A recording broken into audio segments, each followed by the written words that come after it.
Russian soldiers heading home on foot en masse as troops desert Putin's invasion. The Russian president launched a full-scale invasion of the former Soviet country last week despite threats of sanctions from the West. However, Putin's attempts to capture the country have failed so far. Now, reports have suggested Russian troops are deserting Putin's invasion and are heading back to Russia, on foot. A U.S. official said some Russian units have surrendered without a fight amid concerns they are running out of food. Journalist Paul Mason posted a video on Twitter where he outlined how Putin failed to capture Ukraine and has led to mass desertion of Russian troops. He said, "The third big thing is mass desertions. We are seeing evidence now, not simply individual desertions or giving up fighting by Russian soldiers. There is at least one example of an entire unit leaving its vehicles and marching off. In one case into captivity and another, it appears, back to Russia on foot." He went on to say how it is a race against time, and whether the sanctions imposed by the West cripple the Russian state so quickly that Putin calls a halt. Appearing to corroborate the claims, Reuters reported a U.S. official as saying, "Some Russian units appear to be surrendering without a fight." As of Sunday night, Ukraine's Interior Ministry reported 352 civilian deaths, including 14 children.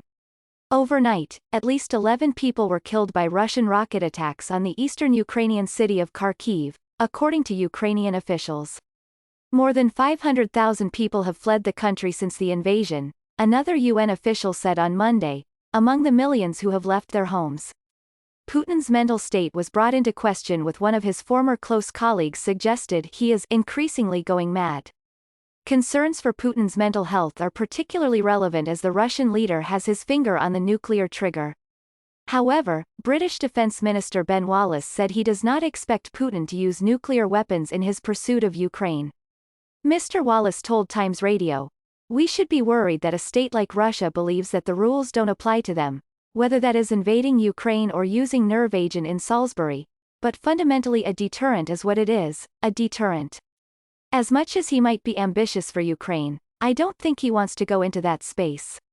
Former U.S. Secretary of State Condoleezza Rice, who served under President George W. Bush, called Putin's recent behavior erratic. She said on Sunday, "I met with him many times, and this is a different Putin. He was always calculating and cold, but this is different. He seems erratic. There is an ever-deepening, delusional rendering of history."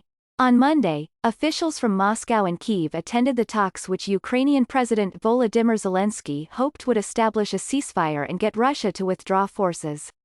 The talks were held on the border with Russia's strongest ally Belarus.